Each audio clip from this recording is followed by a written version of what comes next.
Auditeur de Radio Matania, je suis honoré d'introduire cette prédication du pasteur Claude-Philippe Missini-Bazi qui a pour titre le suivant, Dieu est amour. Et pour test de référence, un texte du Nouveau Testament, la première épître de Jean, chapitre 4, du verset 7 au verset 10. Dieu est amour, 1 Jean chapitre 4, versets 7 et 10. Pour aller loin dans la compréhension de l'amour de Dieu, je vous recommande cette prédication qui, dans sa version écrite, est disponible sur notre site www.églisematania.com et vous rappelle simplement que cette prédication sera diffusée à 2 reprises durant les 2 heures qui lui sont consacrées. À Dieu seul soit la gloire.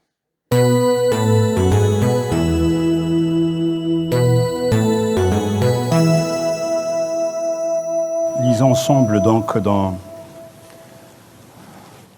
1 Jean chapitre 4.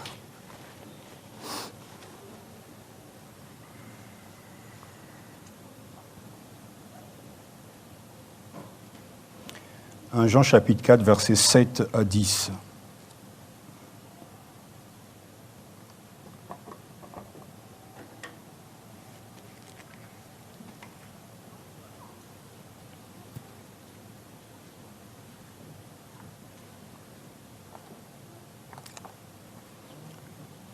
Un Jean chapitre 4, versets 7 à 10, accueillons la parole de Dieu. Bien-aimés, aimons-nous les uns les autres, car l'amour est de Dieu. Et quiconque aime est né de Dieu et connaît Dieu. Celui qui n'aime pas n'a jamais connu Dieu, car Dieu est amour. C'est en ceci que l'amour de Dieu s'est manifesté pour nous. Dieu a envoyé son Fils unique dans le monde pour que nous vivions par lui. Et cet amour, ce n'est pas que nous ayons aimé Dieu, mais que lui nous a aimés et qu'il a envoyé son Fils comme l'expiation pour nos péchés. Amen. Prions. Seigneur Jésus-Christ, à toi soit toute la gloire. Accorde-nous la grâce par le Saint-Esprit de comprendre ton amour.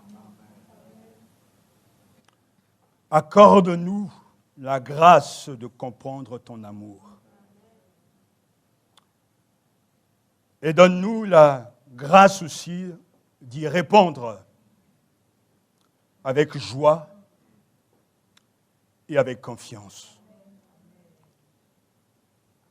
Je crois que tu t'es glorifié déjà parce que tu es présent au milieu de nous, en nous et parmi nous, par ton Esprit Saint.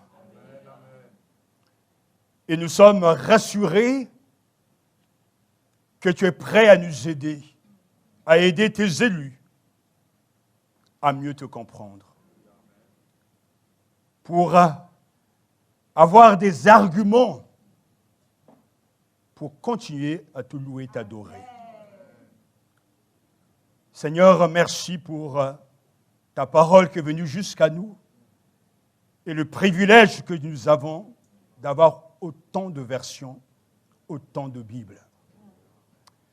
Merci pour tout ce que tu as fait et que tu continueras à faire encore, car tu n'as pas changé. Tu es le même hier, aujourd'hui et éternellement. Merci. Amen. Amen. Prenez place.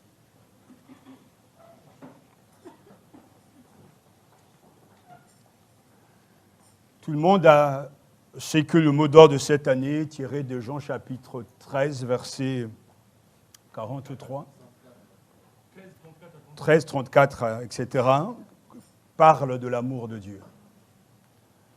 Jésus dit justement, aimez-vous les uns les autres comme je vous ai aimé, vous aussi, aimez-vous les uns les autres. À ceci tous, connaîtront que vous êtes mes disciples, si vous vous aimez les uns les autres, si vous avez de l'amour les uns pour les autres.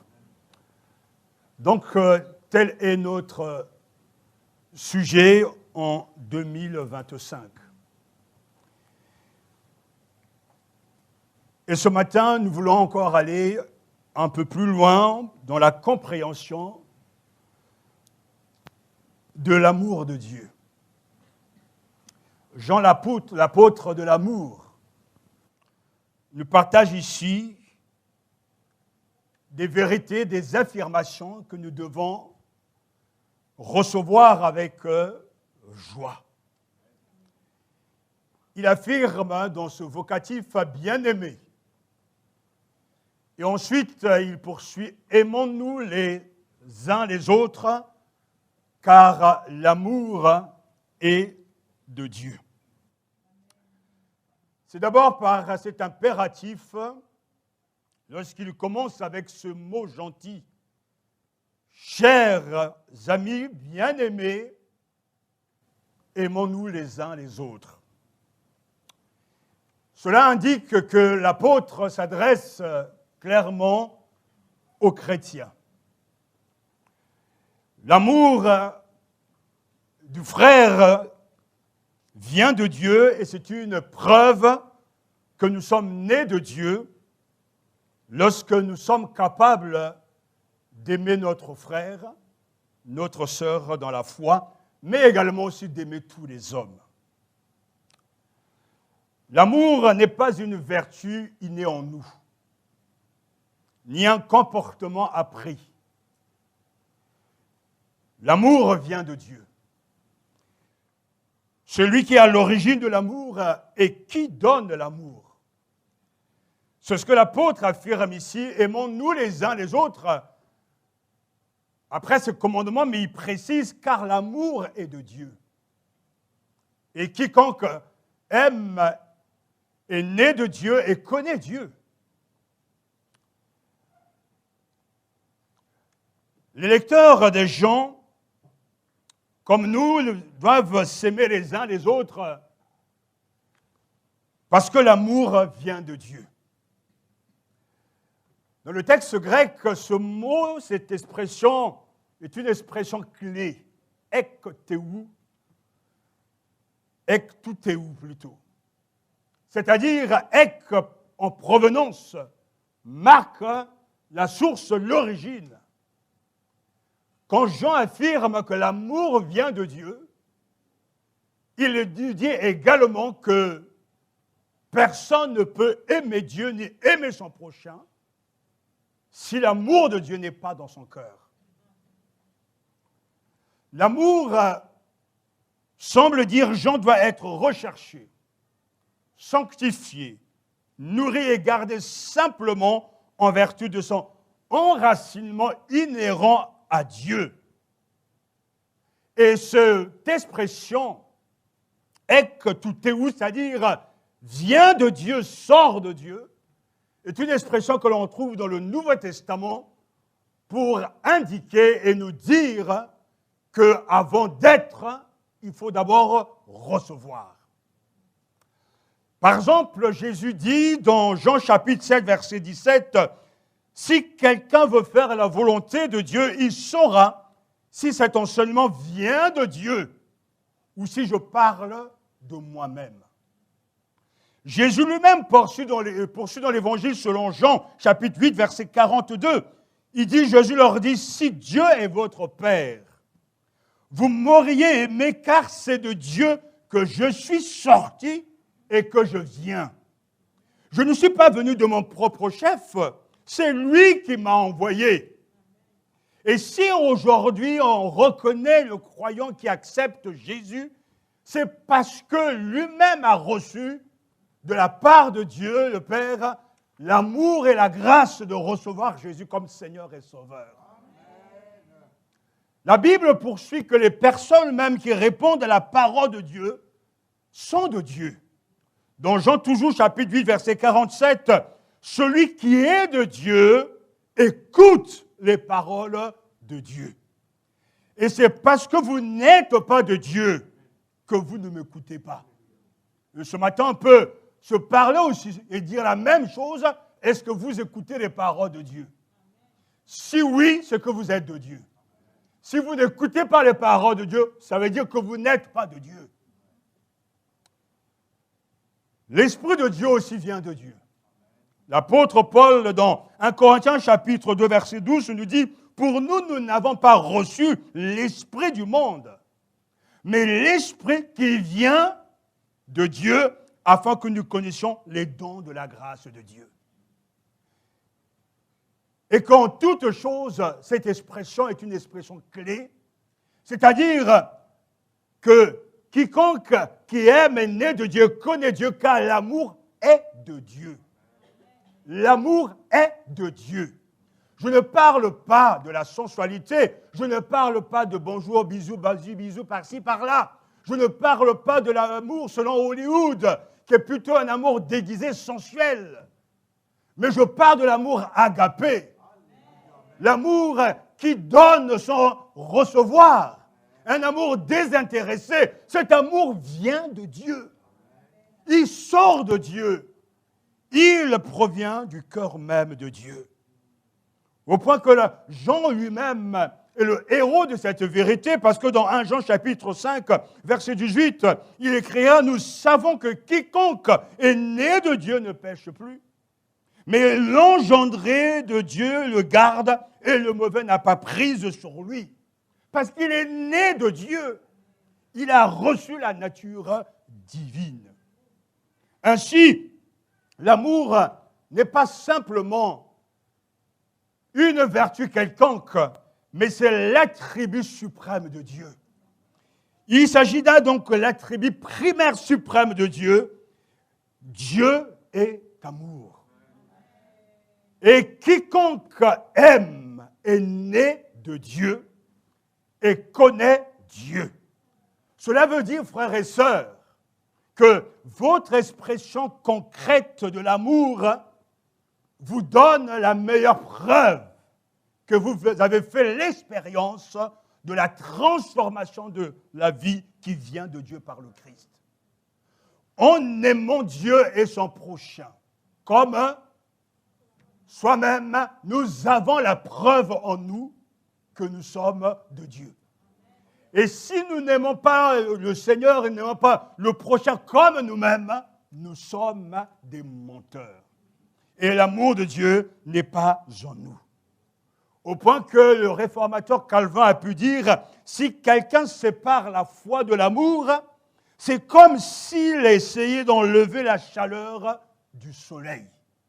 L'amour et la foi marchent ensemble. Et Jean nous dit, aimons-nous les uns les autres. Il ne nous dit pas d'avoir de l'affection, de la camaraderie, mais de l'amour désintéressé, d'un amour vrai, d'un amour authentique que seul Dieu peut nous donner et produire en nous.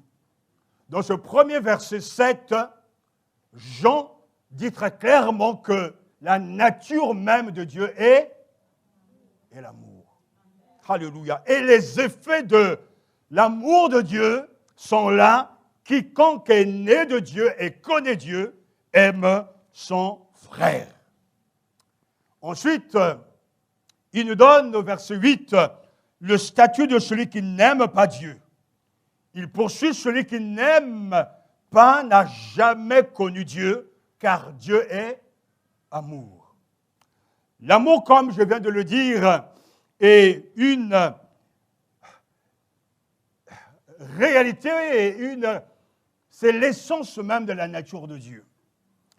Dans le sens que lorsque dit que Dieu aime et que celui qui n'aime pas son frère, sa sœur et Dieu et son prochain n'est pas de Dieu.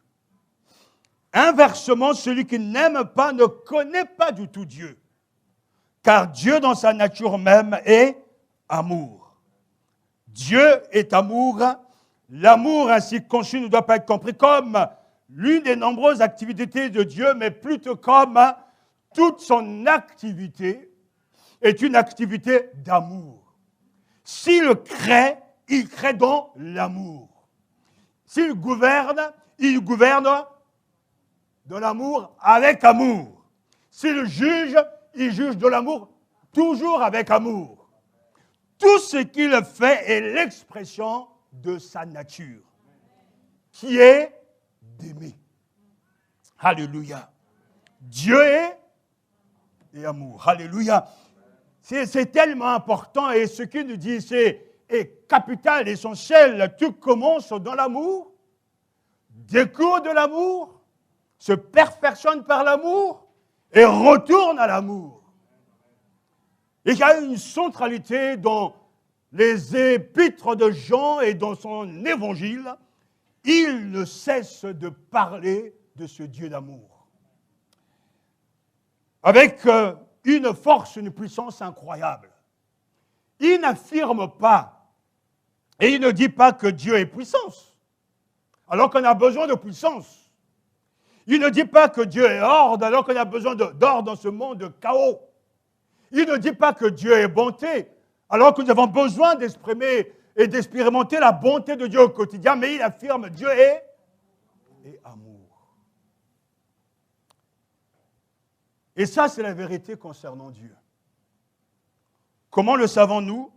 Non pas en l'imaginant, ou en philosophant, ou en ayant des intuitions, mais en regardant, Dieu a agi par amour en envoyant Jésus-Christ pour vaincre le pouvoir destructeur et diviseur du péché. Dieu est amour. Dieu a défini Dieu. Et la définition que Dieu a choisie pour lui-même est l'amour. Si nous voulons comprendre Dieu et comprendre l'amour, nous devons d'abord regarder Dieu. Comme je viens de le dire, Dieu a défini Dieu. Et la définition que Dieu a choisie pour lui-même est l'amour. Nous n'avons pas à deviner comment est Dieu. Là où il y a l'amour, Dieu est déjà là. Dans tout foyer où il y a l'amour, où l'amour est vécu, partagé, l'amour bien sûr agapé, mais aussi l'amour filial, l'amour, l'affection, Dieu est déjà là. Si dans vos maisons, il y a de la haine, si dans vos familles, il y a de la colère, sachez que Satan est déjà là. Mais quand il y aura de l'amour, le pardon, de la gentillesse, de la douceur, sachez-le que Dieu est déjà là. Car Dieu est amour. Nous ne pouvons pas voir Dieu, nous dit Jean, mais nous pouvons voir ce que Dieu a fait en Jésus-Christ. Et c'est pour ça qu'il écrira beaucoup plus tôt, nous avons vu et nous témoignons. Alléluia. Et ce témoignage est vrai en affirmant que Dieu est amour.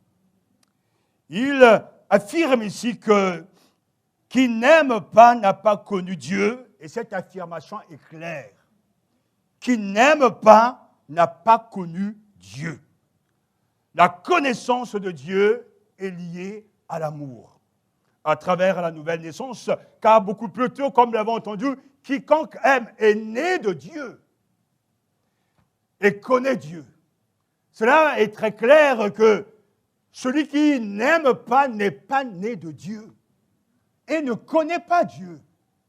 Donc la nouvelle naissance a une place importante dans la vie de tout croyant, car lorsque nous naissons d'en haut, quelque chose qui nous vient encore d'en haut, ektou, quelque chose qui provient du ciel, nous recevons la nature divine. Et dans cette nature divine, il y a des vertus, des ingrédients qui n'existaient pas dans la nature charnelle. Et parmi les fruits de l'esprit, il y a le fruit de l'amour. Le fruit de l'esprit, c'est l'amour. Et on ne peut pas aimer l'autre qui est différent de nous si on n'est pas né d'abord de Dieu. Donc ce matin, je ne vous force pas à m'aimer, à aimer votre prochain, à vous aimer les uns les autres. Je demande simplement au Seigneur de vous donner la grâce de renaître. De renaître d'en haut. Ainsi, vous aurez en vous, par la présence du Saint-Esprit et par la présence de Jésus qui est amour, l'Esprit et l'amour de Dieu pour aussi l'amour de son prochain. Jean affirme, celui qui n'aime pas n'a pas connu Dieu. Mais pourtant, nous venons souvent témoigner, je connais Dieu. Mais même en venant témoigner ou en partageant ce témoignage, Dieu sait qu'au fond de son cœur, il y a de la haine contre son prochain, il y a de la jalousie, il y a de la méchanceté, il y a je ne sais pas d'autres sentiments contraires. Il faut ne pas témoigner lorsque l'on est dans cet état. Parce que nous avons en nous déjà les preuves et Satan sait que nous mentons aux autres puisque nous n'aimons pas Dieu, nous n'aimons pas notre frère. Donc témoignons pas. Celui qui n'aime pas ne connaît pas Dieu. Et connaître Dieu, ce n'est pas simplement avoir suivi un cours de théologie ou un cours, je ne sais pas, de philosophie ou autre chose. Connaître Dieu, c'est expérimenter au quotidien l'amour de Dieu, l'amour que Dieu a pour nous et pour tous les hommes. Pourquoi cette affirmation est une affirmation importante pour nous? Parce que la Bible est très claire, puisque Dieu est amour. Il y a cette logique de Dieu que j'aime dans la Bible, c'est puisque Dieu est amour, celui qui est né de Dieu porte les caractères de son Père. L'amour de Dieu est répandu dans nos cœurs par le Saint-Esprit qui nous a été donné. J'aime bien de fois lorsqu'on montre des photos aux gens, disent voilà, mais tiens, votre fils ressemble à son père, ou votre fille ressemble à sa mère. Donc ça veut dire qu'il est bien de nous. N'est-ce pas? Bon, tout le monde est d'accord avec ça. Je ne sais pas si vous ressemblez à un de vos parents, j'en sais rien. Je ne les connais pas en tout cas, tous en quoi que l'on soit, mais même si physiquement peut-être vous ne ressemblez pas à vos parents, mais vous devez avoir en vous des éléments de vos parents, rien que l'ADN, plutôt le sang. Et une marque, nous venons bien de nos parents. Et aujourd'hui, les chrétiens nés de Dieu ont aussi en eux, non pas la physionomie de Dieu, puisque Dieu est esprit, mais ils ont en eux les caractéristiques, les vertus de leur Père céleste. Et la première des vertus, c'est quoi? C'est l'amour. Donc, je ressemble à mon Père céleste quand j'ai de l'amour. Et je ne ressemble pas à mon Père céleste quand je n'ai pas l'amour. Et d'où, justement, on doit se poser les questions. Et quand vous fréquentez les gens, vous exhortez les gens, vous devez toujours savoir et avoir du discernement si ces gens sont réellement nés de Dieu. Parce qu'il y a des problèmes dans les églises, croyez-moi. En Afrique, ici, partout, il y a des problèmes. Il y a des gens qui sont en train de dire, oui, nous, on est des enfants de Dieu, oh, quelle famille de Dieu. Mais ce sont les mêmes qui sortaient des pistolets revolvers dans la nuit et qui vous tirent dessus, quoi. Les mêmes qui ont un œil comme ça et qui vous regardent avec jalousie et qui vous rincent les dents, qui serrent les dents. Et si jamais ils avaient la possibilité de vous envoyer une fléchette spirituelle pour vous détruire, ils l'auront fait. Mais gloire à Dieu, ils ne peuvent pas le faire, parce que nous sommes les enfants de notre Père céleste. Et nous sommes nés de Dieu, et le malin ne peut pas nous toucher. Oh. J'en tire de cette vérité, cette réalité, celui qui aime est né de Dieu, ou s'il est né de Dieu, il connaît aussi Dieu comme son Père. Et cela veut dire que tout le temps, nous aimons et nous connaissons Dieu. J'ai beaucoup aimé ce qu'a écrit un auteur dans cette expression. Il écrira « Dieu aime aimer ». Dieu aime aimer. Et j'ai toujours dit que le verbe préféré de Dieu, c'est le verbe « donner ». Mais donner provient du fait qu'il aime. Et que lorsqu'on aime réellement, on donne. Et c'est là où il faut faire cette clarification. Vous pouvez donner de l'argent à quelqu'un, mais ça ne veut pas dire que vous l'aimez. Vous pouvez donner du temps à quelqu'un, ça ne veut pas dire que vous l'aimez. L'amour dont Jean nous parle, Jean 3,16 et d'autres références, cet amour agapé, c'est un amour sacrificiel et désintéressé. Dieu nous aime alors que nous ne l'aimons pas. Dieu a choisi de nous aimer, de nous choisir et de venir vers nous alors que nous ne l'avons même pas choisi. C'est ça l'amour désintéressé. Dans le sens que Dieu a donné sa vie. Pourquoi? En donnant son Fils. Pourquoi? Parce qu'il nous aime. Et l'épître de Jean nous l'affirme. Oui, Dieu aime aimer. Et sans cela même qu'il est le tout autre, si radicalement différent de nous qui aimons si imparfaitement. Que veut dire donc l'apôtre? Dieu est lui-même tout ce que l'amour est et fait. Il est bon, il est gentil, il est généreux, il est même serviteur. Il est également source de toutes ces choses, tout amour, y compris l'amour payé en fin de compte, un don qu'il fait. La Bible le dit dans Matthieu chapitre 5, verset 45, « Ainsi vous vous comporterez vraiment comme des enfants de votre Père céleste, car lui, il fait luire son soleil sur les méchants aussi bien que sur les bons.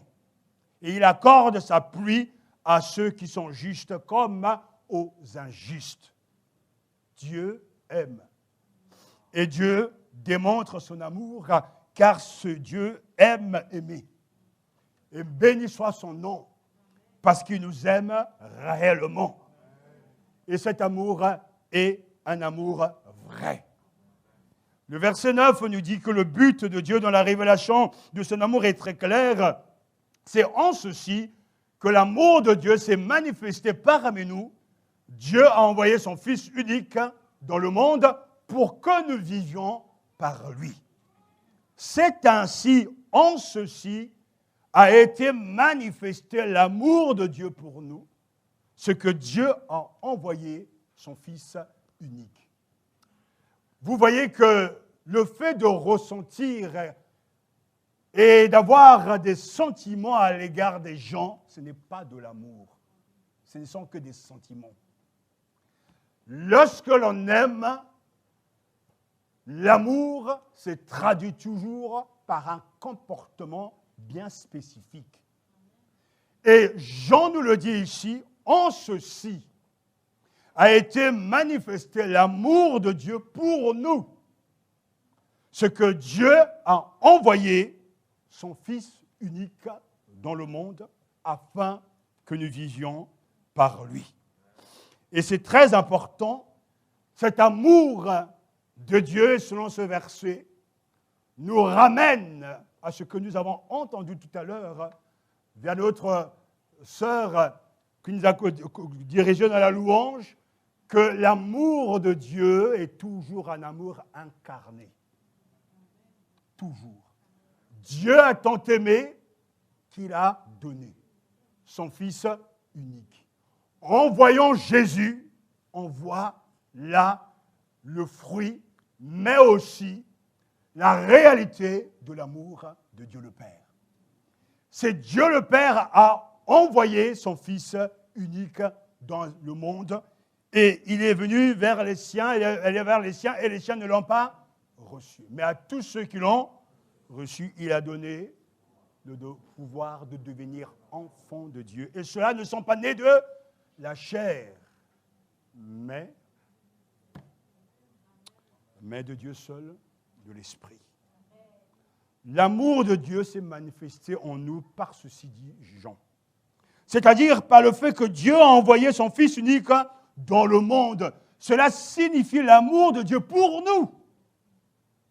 Alléluia.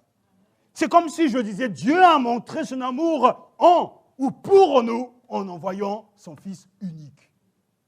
Il le prouve, il le démontre, il le matérialise. Oui, Dieu nous aime et cet amour se voit dans ce verbe si important, envoyer son Fils unique pour que nous puissions vivre par lui.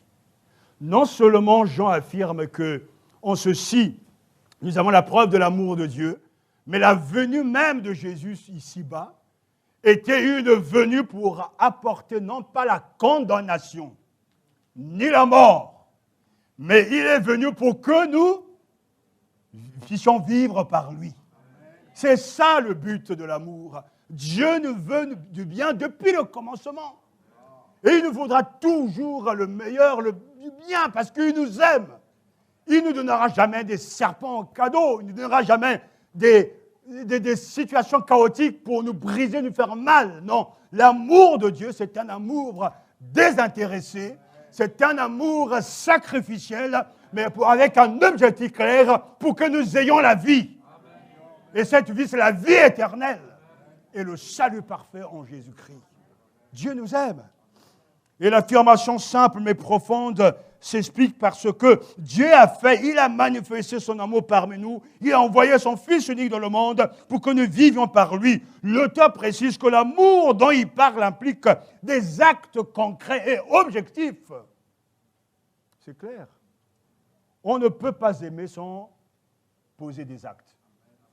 Vous savez, je connais l'hypocrisie qui nous habite. C'est parce que rien que l'amour éros, c'est vraiment l'amour, ce qu'il y a de plus éphémère, de plus dégradant, lorsque ça ne se passe pas dans le cadre légitime du mariage, avoir des relations sexuelles hors mariage. Certains vont coucher, et je lisais un article qui disait, oui, mais la seule chose que nous avons quand pas d'amour, c'est le sexe. En fait, il y a des gens, ils vont en boîte de nuit, je ne sais pas comment ils font, ils dansent, ils sont en train de boire un verre, et disent, mais ouais, je t'aime, ouais, je te sens. 2 jours après, ils sont dans le même lit. Le 3e jour, on dit, mais tu es qui, toi? En fait, ils ne se connaissent pas. Ce n'est pas l'amour, c'est l'amour sexuel.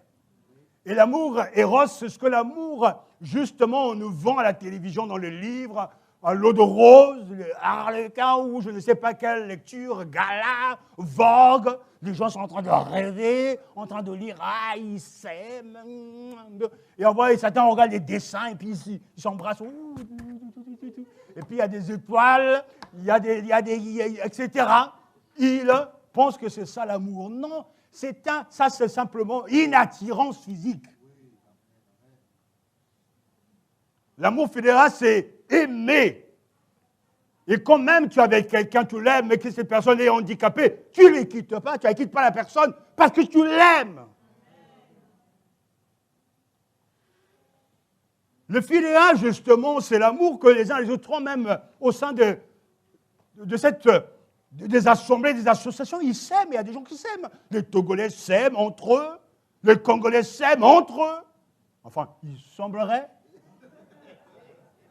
Mais ça, c'est la camaraderie, c'est l'affection. J'ai de l'affection pour tout le monde. Mais ça ne veut pas dire que j'aime tout le monde. Pour savoir si j'ai réellement l'amour agapé, suis-je prêt au sacrifice? Et le sacrifice suprême, c'est donner sa vie pour l'autre. Ainsi, quand on veut dire qu'on aime quelqu'un, et je le dis souvent à mon épouse, mais oui, oui, regarde mes actes, je dis toujours, regarde mes actes. Tout est dit. Mais si tu es là entre tu ne sais pas préparer, arrête un peu. L'amour, ce sont des actes. Ne venez pas me dire à la fin de la réunion, pasteur, je vous aime. Je ne vous croirai pas. Et j'ai le droit de ne pas vous croire. Parce que tout le monde peut dire, je t'aime, on vous aime, oh, on s'aime dans le Seigneur, n'est-ce pas? Faisons un saint baiser dans le Seigneur. Mais celui qui est en train de te donner ce saint baiser, c'est peut-être ton pire ennemi. On était à l'enterrement de mon beau-père, on voyait arriver des gens de partout. Même les méchants, ils étaient là. Bisous, bisous, oh, condoléances. Mais pourtant, c'est ton pire ennemi. Mais quand il y a la mort, tout le monde devient tolérant, sympathique. Mais nous devons apprendre que l'amour agapé se matérialise toujours. Comment vais-je croire que vous m'aimez? C'est la manière que vous me donnez. Comment allez-vous croire que je vous aime? C'est ce que je vous donne. Si j'ai des choses et que vous êtes dans la difficulté, je ne vous donne pas, ça veut dire que je ne vous aime pas. Ce n'est pas l'amour agapé, c'est simplement de l'affection que j'ai pour vous. Parce que l'amour de Dieu, c'est donner tout. Et ça, il faut le comprendre. Ça veut dire que dans notre église, dans nos églises, il est rare de vivre l'amour agapé. Parce que c'est un amour qui donne le tout.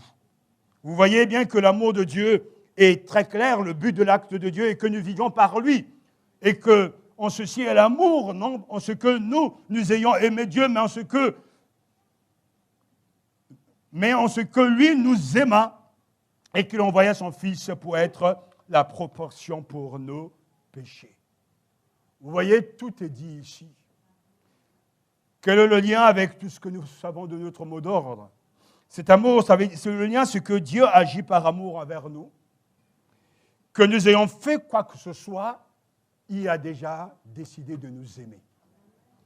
Et il ne dit pas du haut de son ciel, de son trône, « Je vous aime ». Non. Et il dit « Je vous aime » et je vous le prouve. Je vous le prouve parce que j'en vois ma plus grande richesse, mon Fils unique. Je donne tout ce que j'avais de plus important, de plus cher, mon propre Fils. Recevez-le avec joie. Pourtant, Dieu m'agit et démontre son amour, mais le monde dit « Non, tu ne nous aimes pas. On n'en veut pas de ton Fils. On ne veut pas de lui. Nous, on veut un sauveur, un guérisseur, un magicien. On a besoin d'argent. Et pas d'un sauveur qui nous délivre de nos péchés. On a besoin de guérison. Et pas d'un sauveur qui nous promet le ciel. On a besoin de richesse. On a besoin d'avoir, bien sûr, le dernier téléphone, smartphone, Apple 95. J'anticipe le futur. Nous, on veut nous réjouir dans le monde, nous sommes dans le monde, on veut vivre. On veut gazer. On veut vivre nos vies. On veut faire la fête du matin au soir. Je voyais lorsqu'on a terminé l'enterrement, parce que le dimanche, c'était le jour où, quelle expression on utilise? On sortit de deuil, donc c'est la grosse fête, la grande fête, quoi. Il y avait plus de 400 personnes, il faut les nourrir, on reviendra tout à l'heure. Et il y avait de la musique. J'étais assis même à côté de notre frère Charles. Il était venu nous voir, et nous on rigolait parce que les gens étaient là en train de danser. Pourtant, on vient d'enterrer quelqu'un.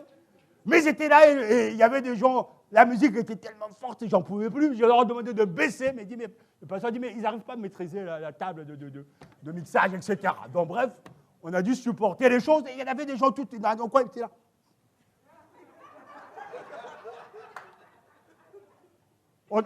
C'était vraiment en train, là, c'était la compétition, celui qui fera bouger ça.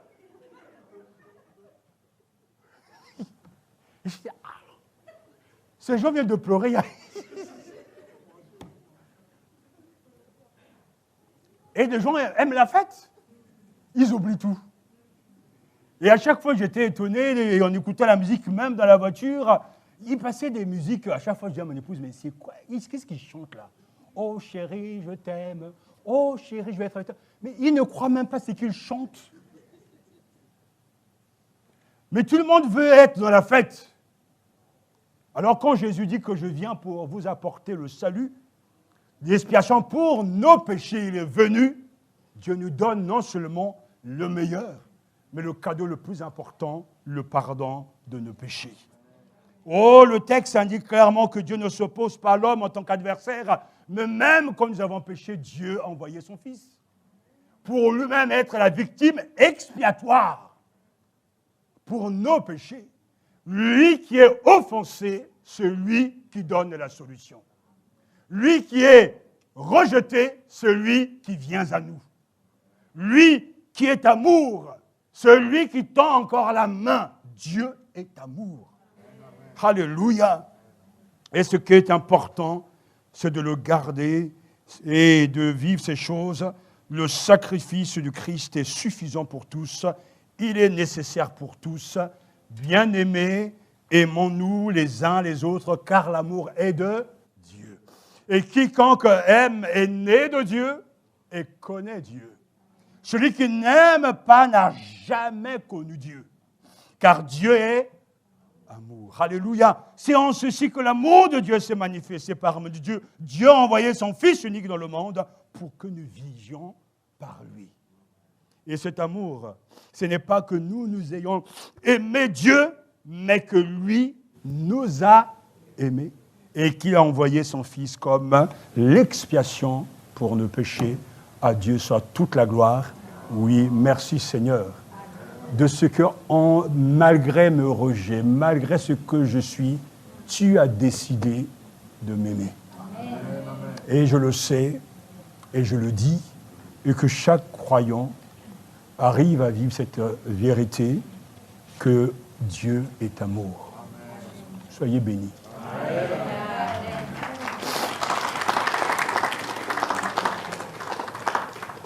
Peut-être qu'il sera bon de rechanter ce cantique que notre sœur a terminé la louange à celui qui nous aime. Même si à celui qui nous aime et réaliser cet amour de Dieu. À lui soit la gloire.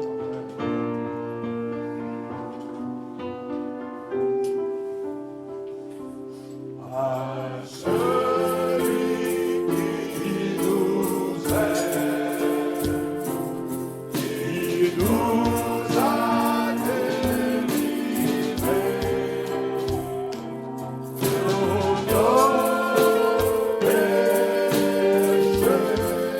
Alléluia. Par son sang, et qui a fait, Alléluia, de nous et sacrificateur pour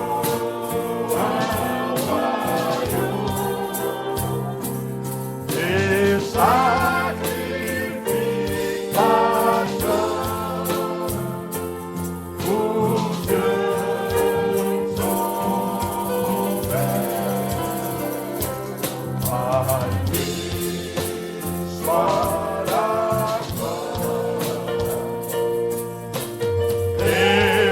Père. À lui soit la gloire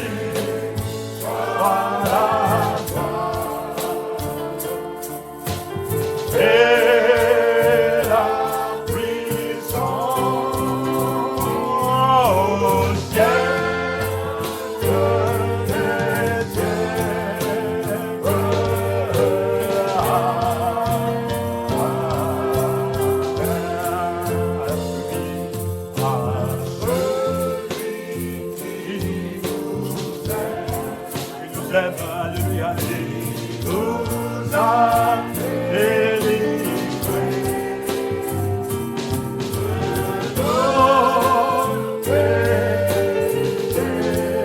Alléluia. Par son sang. Et qui a fait, il a fait, Amen de nous. Amen,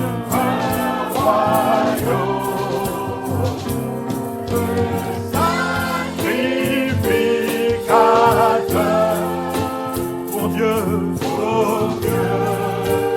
sans. Alors, à lui soit la gloire. Soit la gloire. Amen, et la puissance. À lui soit la gloire et la puissance au siècle des siècles.